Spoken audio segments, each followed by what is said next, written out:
Hey, and welcome to Sweet Talk, the podcast in which I get to share my reaction to the critically acclaimed show, Queen Sugar.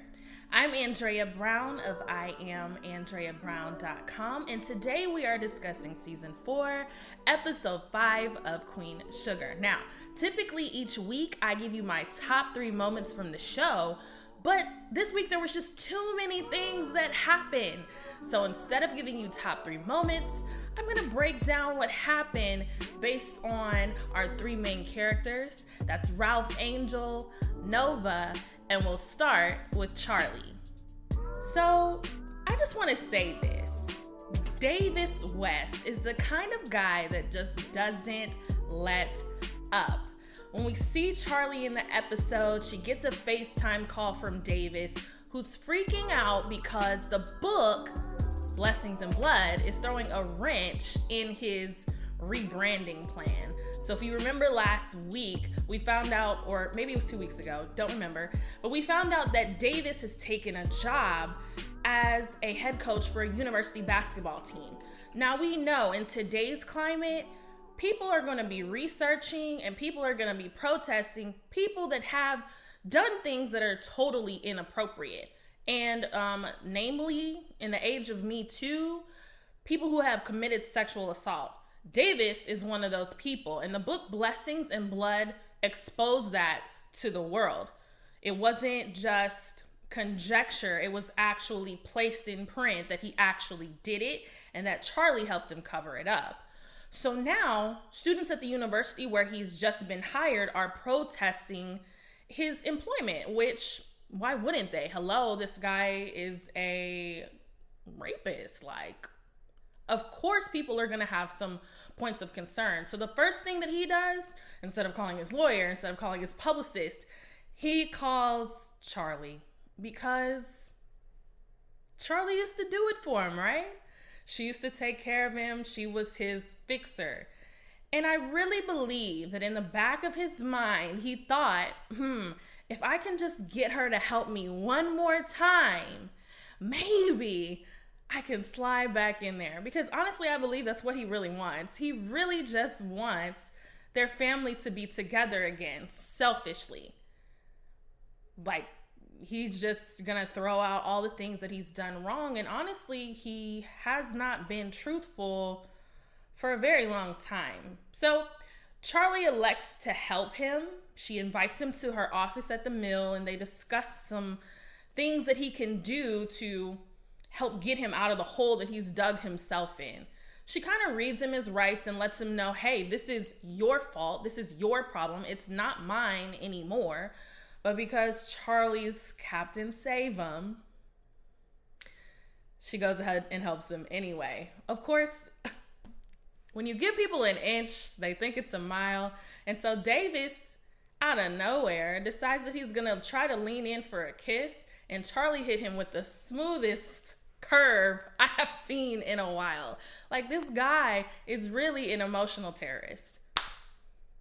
He really tries to bank on the emotions that Charlie has and the memories that they have of their family in the happier times. He uses Micah kind of as a pawn, always saying that, oh, I don't want this to, be bad for Micah, knowing that that's Charlie's heart point. She loves Micah, and Micah has been out here cutting up while we're talking about him. This guy, I would hope that he would kind of just sit down and figure out who he is. I think the hair change, I think the things that he's been doing lately, like in this episode, he went to go visit his friend Aunt who got locked up. If you don't remember, they all kind of got caught up in this thing where they actually burned down an old slave quarters at a plantation that had now become something like a tourist attraction. They were trying to wake people up, and instead they burned down a historical landmark. Aunt got caught up for it. Really, it was Micah's fault that it happened. And so now Aunt is in juvenile detention. So he goes to visit Aunt. Aunt's got this tattoo that their homegirl did for him before he reported to juvenile. And so that lets Micah begin thinking, oh, maybe that might be something that I might be interested in as well. But let me tell you, this is something that kids just do.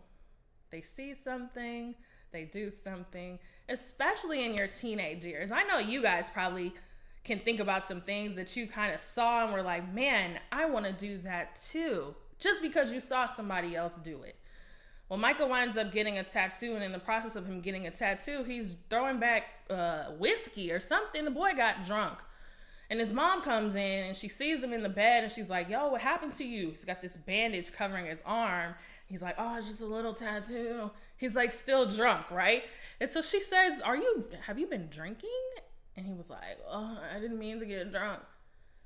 And Charley at this point is really fed up with him. Like, she says, if you're not going to listen to me, we got to figure out who you're going to listen to. She storms out.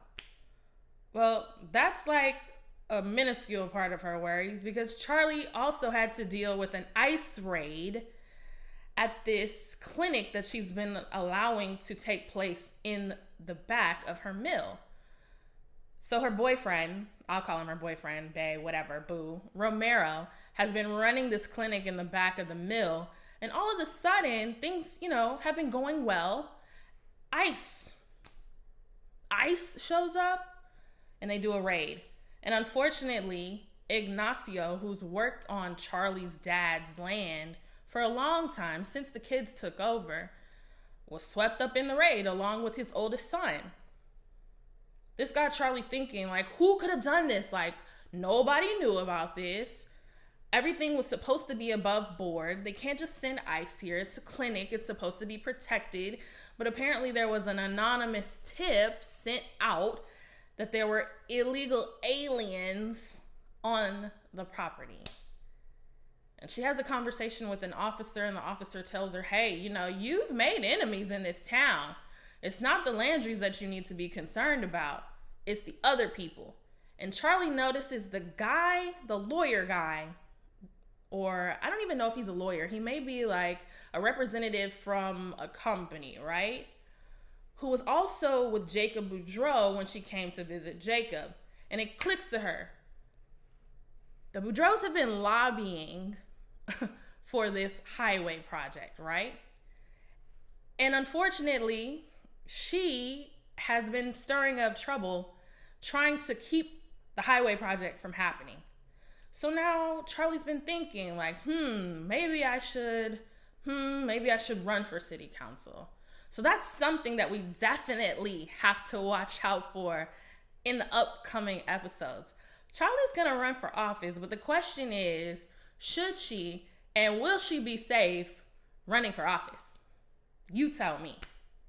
Things are going a little bit more smoothly, though, for my boy Ralph Angel. As a matter of fact, he took his girl Disa out on a picnic date. And I'm enjoying the evolution of Ralph Angel. He's very much so suave and debonair and romantic. He's got on cologne. He whips out flowers out of a picnic basket. It was really cute, right? They brought food from Vi's Prize Pies, and they were having a really lovely discussion. He even got a kiss from Miss Disa on that picnic blanket.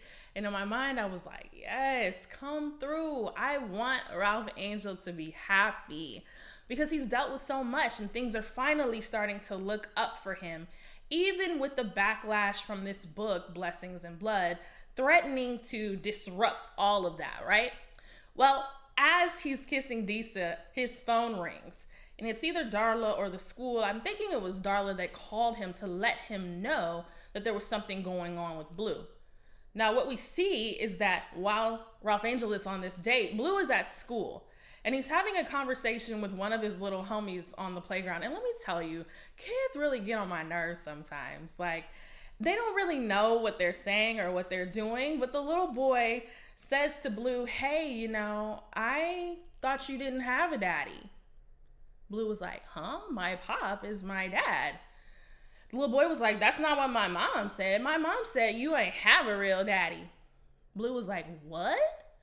Yeah, I heard my mom telling my auntie on the phone that you ain't have a real daddy. Now, you want to go swing with me?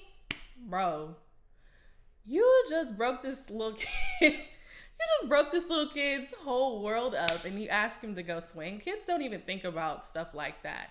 But Blue was devastated to find out from his friend that Ralph Angel wasn't really his dad. So, unfortunately, Ralph had to leave the day with Disa to go get on his daddy duties. So he flew as fast as he could over to Darla's house. Blue wasn't talking to anybody. He wasn't interested in having any conversations. He literally just cried himself to sleep. But once he woke up from his nap, Ra was still there. They had a conversation. Blue finally told them what was going on, that the little boy had told him that Ralph Angel wasn't really his daddy. And so they had to finally have this conversation that's been brewing since the book came out. They knew that eventually they were going to have to talk to Blue about Ralph Angel not being his biological father. And it's hard to explain to a little kid what biological means. Like, Ralph Angel is all that Blue has ever known. He's the only person that Blue has ever called dad, father, pop, right? So I thought it was really beautiful, the interaction that they had, and the way that they explained to Blue that while Darla is his biological mother and Ralph Angel is not his biological father, that they both chose Blue. That no matter what happens, they would always choose him. And I think that was reassuring for Blue. He cried and he hugged both of his parents, and that's something that was super beautiful to me. I thought that conversation and that interaction was something that really, really needed to happen. And so I was happy that it had somewhat of a positive ending. What's left to be seen, though, is how those interactions continue to happen. I think that Blue trusts Ralph Angel, and Blue also trusts Darla. So what they say goes, but everybody knows that kids have conversations. And I hope that after the conversation that he's had with his parents, that Blue will know for sure that he's loved. I am telling you, like I've been telling you for the past 4 weeks, that Nova should have written about her own life. Because let me tell you, Blessings in Blood would have been just as juicy if she would have just told her own business. So this week, Nova has kicked off her book tour, right? And she's having a conversation about the book in New York City. There's a moderator. The moderator calls on a woman in the audience. The woman stands up, and as soon as she does, we see Nova stiffen. And I was like, wait, Nova knows this lady. Who is it? Well, it's Dr. Octavia Laurent, right? And apparently this is somebody that Nova knows from her past. The actress is Cree Summer, one of my all-time favorites. I'm like, hold up, Freddie Brooks has been popped up. Freddie Brooks is a professor at the new school? What? Right. So I was excited to see Cree Summer in this role. Cree Summer, really Dr. Octavia Laurent, read Nova for filth. But Nova is not one to give up too easily. So they had a kind of contentious exchange about the quality of the book Blessings in Blood. Dr. Laurent's assertion was that there wasn't enough research and data in the book. And Nova said it's a memoir. It wasn't a research piece. So the only data we need is the Black experience. The crowd seemed to accept that. Nova, however, was still shook. She does wind up going to a venue where Dr. Laurent is after this book conversation. Dr. Laurent is there with her students. They have a discussion about the book, and we see that Dr. Laurent has kind of like a teacher's pet. I personally think it was a little bit more than just a teacher's pet, and we'll see why in a few minutes, because it turns out that this relationship that they shared as professor and student was a lot deeper than just professor and student. So apparently Dr. Laurent taught her at Tulane, but in the course of her teaching her at Tulane, they also became lovers. And let me tell you, Nova be moving very, very, very expeditiously to get to the bed. Like, I look up, they're having a conversation, then they start talking about old times, then all of a sudden they're making out. The next thing we find them in the bed naked. I'm like, yo, Nova, like, you're a wild girl. This would have been an excellent thing to mention in the book. And that's exactly what Dr. Laurent was frustrated about. She said, wow, you only included half of a line about me in your book, and it wasn't even specific. That kind of leads me to believe that you thought about including me, but then intentionally did not. Why is that? I don't know, but I will say that Dr. Laurent invited herself to Nova's next tour stop, and I'm excited to find out what's gonna happen with that. Because Nova said she was tired of Octavia's games, and her games must have been the cause of them breaking up. So one thing that I know is that going back is not always the best thing. So when you break up or you end a relationship, there's always a reason why the relationship ends. So going back is probably not always the best thing to do. And it seems that Nova does that frequently. She circles back consistently. And I think that she's going to find herself in a position that she doesn't want to be in with Dr. Laurent. But we'll see. I mean, maybe this is what she needs. I will say that in terms of the conversation, that was definitely a match for Nova. The challenge, I think, excited her. I thought it was disgusting. The idea of having a professor and a student, while it's not illegal, it's definitely frowned upon. The power dynamic is off.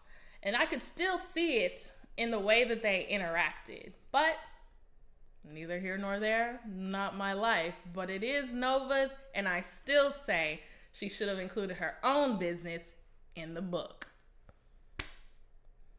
Well, before we wrap it up, I also want to point out a couple of things that happened between Aunt Violet and Hollywood. So this week, something happened that I've been waiting to happen. Remy Newell returned to the show. I was wondering where Remy had been ever since he had the falling out with Nova and Charlie. He's kind of been ghost. And apparently it was for the best for him. I mean, it shook him, and he realized that he was doing things that he didn't have any business doing. And so he came to Vi's Prize Pies to say goodbye to Hollywood and Violet, and to just share with Hollywood, his homeboy, like, hey, I've been going through it, and I really need to leave St. Joe's to go find myself. So while I would love to have Remy Newell on the show, and while I think that he really could have been a good partner for Nova, I do agree with Hollywood, because Hollywood said that too. It's probably for the best that he goes and finds himself. It takes a lot of self-reflection to realize when you're in a space that you don't need to be in. So I applaud Remy for the self-actualization. But on top of that, Hollywood and Vi have been dealing with issues of their own. Ever since Jimmy Dale came, Violet has been experiencing some trauma. Bringing up old things. Seeing Jimmy Dale brought back times that she tried to escape from. And unfortunately, I think that's going to drive a wedge between her and Hollywood. She's scared. And at least in this episode, she did tell him, hey, I'm scared that, my old way of life is going to resurface, and I don't want that. And Hollywood said he would do everything that he could to protect her. But I really think that the work that has to be done is the work internally with Aunt Violet. What do you guys think? I mean, we have a week off next week. Queen Sugar will be back a week after next. So in the meantime, I'd love to hear you guys' thoughts. What are your thoughts on the first half of this season? I mean, there's been so much that has happened. I just wonder what's coming next. Like, what can we expect in the latter half of the season? I know that Charlie is going to run for city council. I know that Nova is going to continue her book tour, but now she's got this old professor lady hanging on by her side. Is she going to have issues with that? Is there going to be drama? Micah is still trying to find himself. He's wilding out. He still doesn't really truly understand or know who he is. Aunt Violet is struggling, trying to figure out how to ensure that she's not afraid and allowing Hollywood to love her. Ralph Angel's got this new boo, but he also has to balance the fact that he still probably has feelings for Darla as well. I mean, there's so many ways that we could go, but I'm interested in hearing what you have to say. What are your thoughts? Like, where do you see the rest of the season going? Just leave them in the comments. And as always, I'm Andrea Brown of IamAndreaBrown.com. Thank you all so much for tuning in. I appreciate you guys leaving the comments. I appreciate you liking. I appreciate you subscribing. And I also appreciate you rating the show. It's so much fun for me. And I'll look forward to seeing you guys week after next for episode 6 of season 4, Queen Sugar. See you soon.